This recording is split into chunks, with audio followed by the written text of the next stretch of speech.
For most of us, sex is driven by desire, connection, and love. For the Spartans, it was none of those things. It was a command, a biological duty enforced by the state for one single mission: to forge the deadliest human weapons the ancient world would ever face. Spartans weren't raised as people, they were built as soldiers. And their creation didn't start on the battlefield, it began in the bedroom. Forget the myth of the red cloaks and noble speeches. Behind the legend of the 300 lies a disturbing truth, a cold system of human engineering so severe it makes the darkest dystopias seem almost merciful. At the core of this machine was absolute state control over reproduction. In Sparta, personal choice meant nothing when it came to love or family. The government acted as the only matchmaker, pairing citizens based on strength, not sentiment. Old magistrates, men hardened by decades of war, examined young males like livestock, judging height, stamina, and lineage. He was the tall, broad-shouldered warrior born of decorated ancestors. She was the strong, fertile woman with wide hips and a sturdy frame. Beauty mattered, not for vanity, but as a signal of good health, of better blood. Marriages were state-arranged, cold, strategic unions meant to produce superior offspring. Love was irrelevant. Desire was optional. The body no longer belonged to the individual, it belonged to Sparta. Every citizen's duty was to strengthen the state through their bloodline. Women's roles, too, were twisted into something unfamiliar. They were not seen as wives or mothers, but as vessels of the Spartan nation. Their worth came from their ability to bear strong, healthy children. From an early age, Spartan girls trained not for combat, but for childbirth. They ran, wrestled, and threw javelins, all to condition their bodies to carry warriors. Their will didn't matter, their bodies did. They were taught that their battlefield was the birthing bed, and their greatest honor was to bring forth a future soldier. But this system went even further, into realms that seem almost monstrous today. What happened when a celebrated warrior's wife couldn't conceive, or when she gave birth to weak children?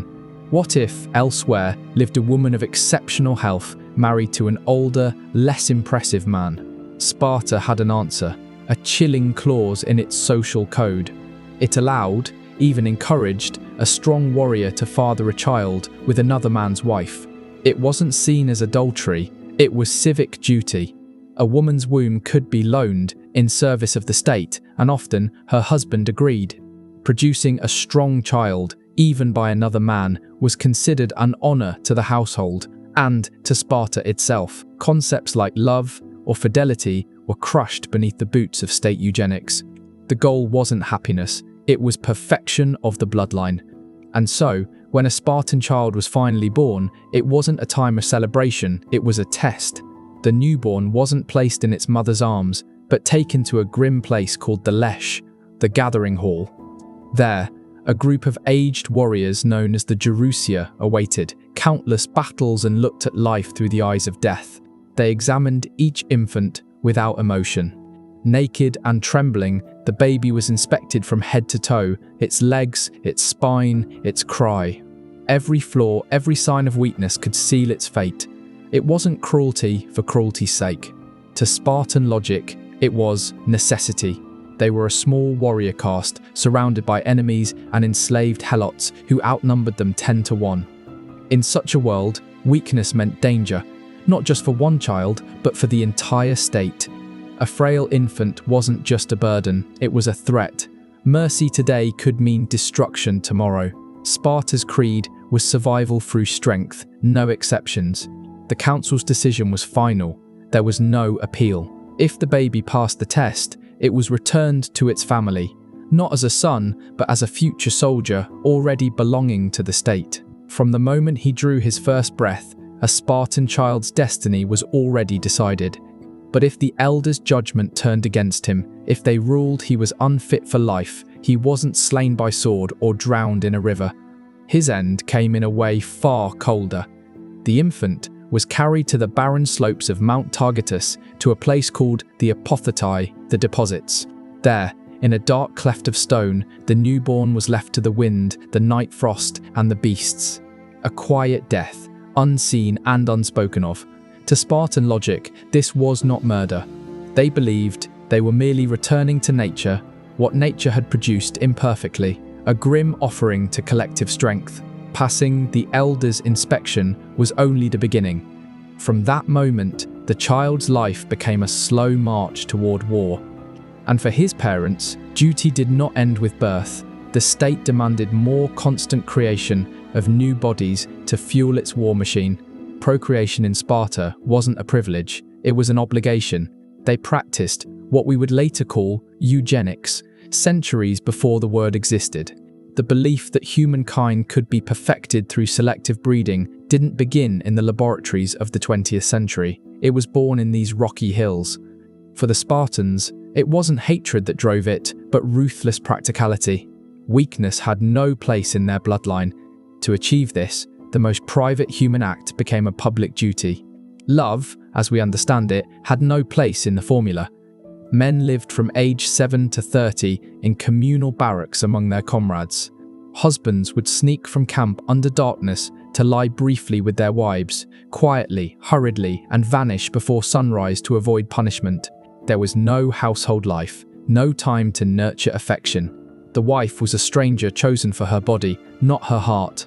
Their union had one goal: conception. Once a child was expected, the man returned to his true family, the army. The system was built to crush attachment, to ensure devotion only to Sparta. Strong family bonds were viewed as potential betrayal, romantic love a dangerous distraction. And so, the state punished those who refused to marry or reproduce. A man who stayed single beyond the required age was branded disloyal, a deserter of his civic duty. During certain festivals, these men were paraded naked through the freezing streets, forced to sing mocking songs about their failure. They were denied the honors granted to respected elders, treated as outcasts, living proof that private life in Sparta was everyone's business. The cost of this ideology was immense. Compassion faded from daily life. Generation after generation was conditioned to believe tenderness was weakness, that one's body belonged not to the self but to the state, and that motherhood was not love but service. Children didn't learn affection from their parents, they learned obedience from their trainers. Mothers handed their sons to the state at 7, whispering only, "Return with your shield or on it." That phrase wasn't empty pride. It was the end point of a culture that had erased maternal love and replaced it with fanatic devotion to Sparta's glory. If reproduction was the forging and inspection the testing, then at 7 years old came assembly. The true creation of the weapon. The state that engineered his birth now came to claim ownership. This was the beginning of the Agoge, the harshest and most effective training program ever devised by humankind. It was a system that shattered children and rebuilt them in the image of the perfect warrior. Picture it, you are 7, torn from the only warmth you've known. Your mother doesn't weep, she simply hands you over. From that moment, your new family is your adula, your training unit, your cold barracks. Your father becomes an instructor, not to teach reading or writing, but endurance. You will not live in a home again until you are 30, and by then, the word home will mean nothing. The first lesson of the Agoge was simple and merciless. Comfort is the enemy. The Spartan boy slept on a bed he had to make himself. Reeds torn by hand from the banks of the Eurotas River. No knife allowed. His only clothing was a single rough tunic, the same garment for the burning summers and the freezing winters. And above everything else, he was always hungry. The rations were intentionally meager, a slow starvation planned with mathematical precision. Yet this deprivation wasn't just cruelty, it was strategy. The boys were ordered to make up the difference on their own, through theft. In Sparta, stealing wasn't a vice, it was a lesson. It honed stealth, patience, and daring. A warrior who couldn't slip unseen into an enemy camp and steal food was worthless. So the boys learned to move like shadows through their own city, scavenging for scraps like wolves. But if you were caught, the punishment was merciless. You'd be flogged without pity, not for the act itself, but for being foolish enough to get caught. The sin was incompetence, not theft. The message cut deep. Success justifies everything. Failure has no excuse. On the battlefield, being caught meant death, not just for you, but for everyone beside you. The Agoge made sure that lesson was branded into flesh. This wasn't simply training soldiers, it was manufacturing predators. Far, sharp, calculating, stripped of ordinary morality. In their world, right and wrong dissolved into one question: did you succeed or not? They learned to lie, to vanish, to read weakness, and to obey without hesitation. They were indeed brothers, but brothers bound by pain, rivalry, and fear. Starvation and theft were only the opening chapters. The next lessons were far darker, designed to break the child's mind before rebuilding it. The human body adapts quickly to hunger, cold, and blows, but the real war of the Agoge was waged inside the skull. Sparta didn't just need muscle, it needed minds honed to blades, spirits emptied of self, loyal only to the state. Having conquered the body, the instructors now targeted the soul, their weapon, silence. Our word, laconic, meaning brief in speech, comes from Laconia, the region of Sparta. That's no coincidence. Spartan children were taught that words were tools, not toys. Talking idly, making a foolish remark, or asking a pointless question was punishable. Teachers hurled questions meant to provoke sharp, precise answers. Hesitation or dullness was met not with words, but with pain. Sometimes, the instructor would bite the offender's thumb, a small but unforgettable lesson in thinking before speaking. Silence became armor. Every word had to strike like an arrow. Yet the worst cruelty didn't always come from their elders. It came from each other. The training pyramid guaranteed that.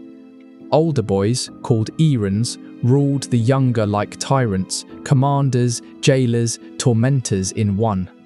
At meals, they launched verbal ambushes. Who is the bravest man in Sparta? What do you think of the king's last campaign? Is theft honorable? There were no right answers, only traps. A stumble, a pause, the wrong tone, all invited ridicule or blows. Humiliation was public, constant, and deliberate. This was not random bullying, it was institutionalized cruelty.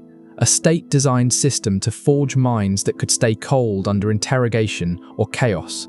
Each child learned to think like a politician and fight like a beast, walking a minefield of words and glances where one mistake meant pain or exile. Rivalry was fuel. Aggression earned respect. Trust no one. Expose others' weaknesses. Hide your own. These were commandments. It was the law of the pack, supervised by the state itself. All this daily brutality led to one of the most horrifying rituals of all. The ceremony at the altar of Artemis Orthia. Artemis, goddess of the wild and protector of the home, demanded a bloody offering. Cheeses were placed upon her altar. The boys' task was simple in theory: run, seize them, escape. But to reach the altar, they had to sprint through a gauntlet of whips. Leather lashes sliced through the air, tearing flesh with every step. It wasn't a contest of speed or reflexes. It was a test of one thing alone: how much agony a future Spartan could endure without breaking. The true test was never about stealing cheese. It was about standing silent under the whip, enduring agony without a scream, a tear, or the faintest sign of weakness. To cry out was to disgrace yourself. Plutarch himself described young Spartans dying at the altar, smiling as their lifeblood soaked the ground, dying proud, having proven they were worthy. This was their graduation, the Agoge's final ceremony, a baptism by blood meant to purge every trace of fear and softness, forging men into living steel. But when a society burns away every weakness, what fragments of humanity are left behind? What remains of the soul after it's been hammered into a weapon? What Sparta created was a paradox: men of unmatched strength, yet emotionally hollow; warriors of flawless discipline, yet warped morality. In their world, killing could be honorable and compassion could destroy you. They were the perfect instruments of violence, and now the state demanded proof that they could serve its darkest needs. That proof came through something few dared to even mention: the Cryptia. It wasn't a traditional military unit, it didn't fight in formation. It was something far more sinister: a covert death squad, a machine of fear designed to keep Sparta's internal enemies silent. To understand it, you have to grasp Sparta's greatest obsession: control. A small warrior class ruled over an immense population of enslaved helots who outnumbered them many times over. The Spartans lived with the constant terror of revolt. Their answer was terror, calculated and preemptive. Each year, a select group of elite graduates from the Agoge, the strongest, most cunning, and utterly ruthless, were sent into the countryside with only a dagger and a few scraps of food. They were ordered to hide by day, move by night, and kill without hesitation their prey, the helots. But not all. Only the boldest, the most capable, those who dared to rise above the rest. These young men became the scythe that cut down any stalk taller than the field. This was their final exam, their last transformation. To murder an unarmed man under cover of darkness wasn't combat. It was psychological surgery, a brutal ritual meant to prove that mercy had been completely erased from their hearts. They were no longer killing out of rage or defense. They killed because the state told them it was necessary. And to make it all legal, the Spartan government performed a chilling ritual of its own. Each year, the ephors, Sparta's ruling magistrates, formally declared war on the helots. It was a bureaucratic act with monstrous implications. Once declared enemies, helots could be slaughtered without it counting as murder. The killers of the Crypteia weren't criminals, they were soldiers carrying out the will of the state. A convenient fiction that turned mass murder into civic duty. By the time his dagger was stained with blood, the Spartan had completed his transformation. He had been born as a child of the state, shaped by discipline, strict of emotion, and now proven capable of killing without hesitation. But what had he become? The defender of civilization, or its most efficient predator? At 30, he could finally leave the communal barracks. But his so-called freedom was an illusion. A new duty awaited him: to reproduce, to raise the next generation of instruments for Sparta's war machine. The killer now had to become a father. His bride, chosen by the state, was not a submissive wife, but his equal in strength and conviction. Spartan women were not victims of the system, they were its pillars. While boys endured the Agoge, girls entered their own training regimen, one equally rigorous and ideologically charged. In a Greece where women were often confined and silenced, Spartan women stood apart.